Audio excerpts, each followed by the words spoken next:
Well, Trace Gallagher says this is the story of the day. We are just now learning what happened a couple of months back when a down-on-her-luck widow went to sell a treasured souvenir. It was a very small moon rock given to her late husband by astronaut Neil Armstrong. And unbeknownst to her, that is apparently a federal crime. Trace Gallagher following this wild story from our West Coast Bureau. What happened to this woman? Trace. This, by the way, this moon rock is the size of a grain of rice, Megan, and it's not like the feds got this big tip. This woman was trying to fence this stolen moon rock. Joanne Davis says she was trying to raise some money for her sick kid, right? And she was trying to leave her kid some inheritance. She's 74 years old. So what does she do? She calls NASA and she emails them saying, hey, I've got this moon rock. I'd like to sell it. Can you help me find a buyer? It was given to me by my husband. He says Neil Armstrong gave it to him. NASA, not only do they help her, they set up a sting operation on her. And they agree to buy this rock for $1.7 million. And they agree to meet at this nefarious little hideaway called Denny's. And Joanne and her new husband get to this Denny's. They pull out the moon rock. And what happens? 6 sheriff's deputies and 5 NASA agents run in. They grab her. They pull her out of this Denny's. She said she's so scared that she lost control of her bladder. They took her outside and questioned her for 2 hours. She went on to say, and I'm quoting, it's very upsetting. It's very detrimental, very humiliating. It's all a lie. NASA, for their part, says, look, the Inspector General works to arrest anybody who goes out to sell or steal moon debris. Over the years, by the way, NASA has gotten rid of about 2,200 of these things. They give them to heads of state, countries. They've lost count of about 400 or lost them altogether. But NASA says they do not belong to people. These are supposed to be a part of the government. And Neil Armstrong, by the way, says, I didn't give it to the guy. He went on record saying, I never gave anybody a moon rock. Oh, really? So the husband died 20 years ago, 25 years ago, so we can't ask him, right? Poor Joanne. What a scene in a local Denny's. She's 4 feet 11. 4 feet 11, by the way. How old is she? When they pulled her out of there. 74. Nice, nice. Okay, thanks, Trace. A California woman wanted to sell a tiny piece of moon rock dust that she's owned for nearly 40 years. And it could actually be worth, get this, more than $1 million. She tried to make that deal in May, and then she was confronted by government agents. National correspondent Ben Tracy has more on the story that is really now just coming to light.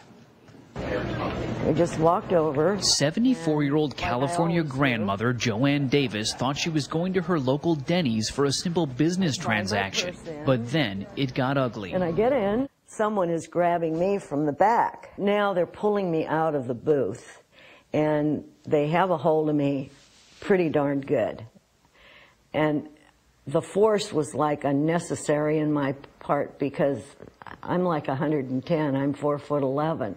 She expected to sell a tiny speck of moon rock encased in a paperweight she claims was given to her space engineer husband 40 years ago. But after she contacted NASA to see if they could help her find a buyer, federal agents set up a sting at this Denny's. They suspected she was dealing in stolen government property. It's not stolen. I know it, and they know it too.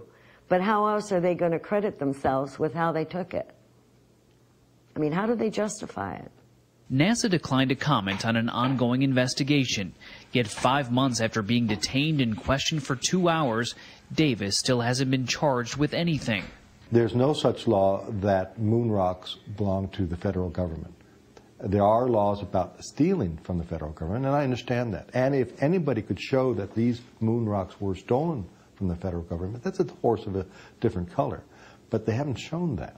Davis claims the agents bruised her arm and tailbone during the incident, but the emotional wounds are far worse. I mean, I felt humiliated. I felt, this may not be proper to say, but I'll tell you, I felt raped. I really did.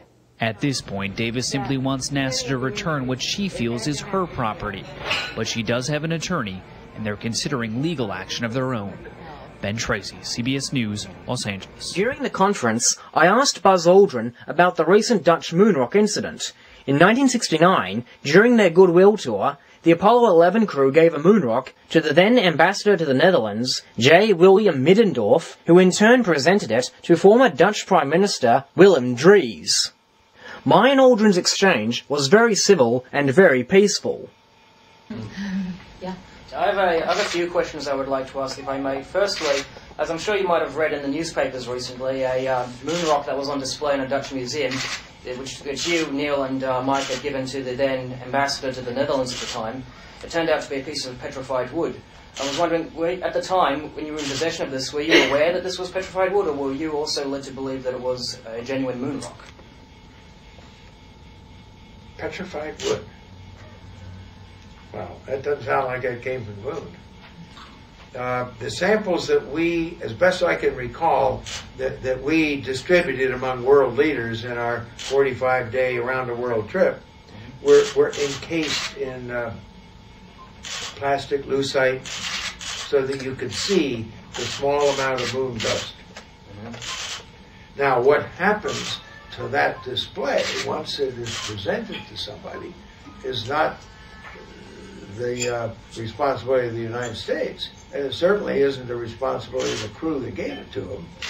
And whether that got changed, substituted for something that then became valuable to someone else, and they substituted a piece of petrified wood.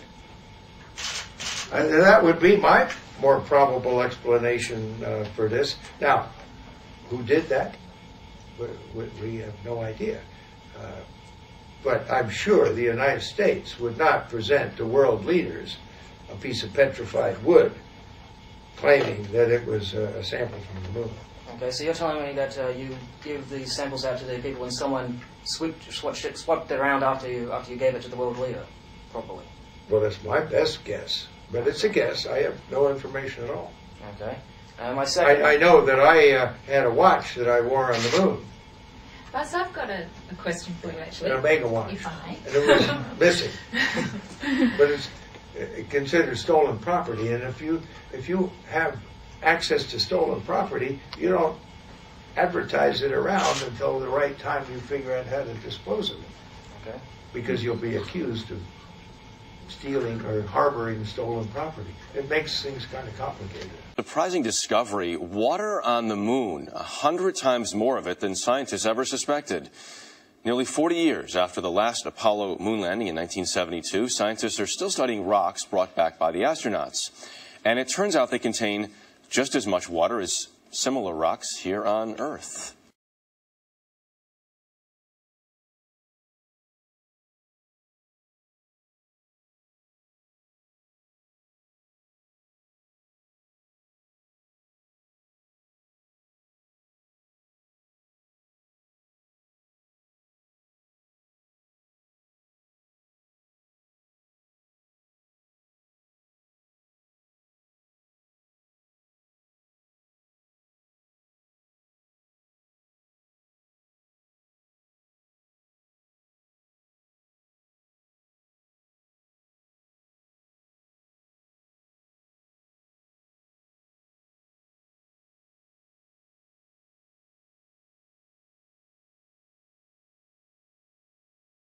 And it turns out they contain just as much water as similar rocks here on Earth.